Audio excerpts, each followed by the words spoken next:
that kind of lines up with the other question I had. If someone's planning on getting that dream home, is there any tips or tricks you should say to them to be financially prepared for that, and get themselves in the right direction? Absolutely. And to me, it's always about working backwards. Okay. Right. So what does that mean? Is working with what's that final mortgage payment? Right. So let's say I want to buy this beautiful home. What's it going to cost me per month from a mortgage perspective, property taxes? Because sometimes people will say, hey, I want this $1 million mortgage, but they don't want to pay that $5,000 a month mortgage payment. So it's looking at what you qualify for, what you're comfortable paying. Sometimes I'll have people that are overqualified for what they want, but they don't, so they don't want to pay the max mortgage. They're going to take a safe mortgage. It's something they're comfortable with. So that dream home is also two ways to look at it. Is that dream home, the big house on the street that, is expensive, or is a dream home a house that you love and you're not paying much mortgage for it, right? So there's ways to look at that, and similar to, that dream house, maybe you found the house you like, but it needs some love, it needs some renovations.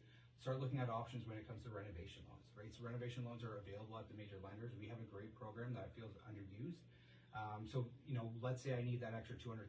What are my options to make it my dream home? And that's, again, having that conversation early.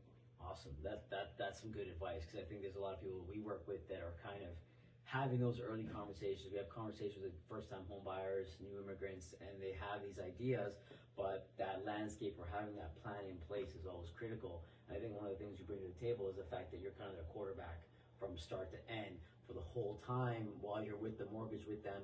They can call you anytime and get advice, which is something that you necessarily don't get with other brokerages. What I'll add to that too, I think I appreciate that. That's kind of you say, and I think it's a team play here, right? Mm-hmm. So I find some of the most successful files are when you're working with partners. So what does that mean? Your realtor, your mortgage specialist, even your lawyer are all in sync.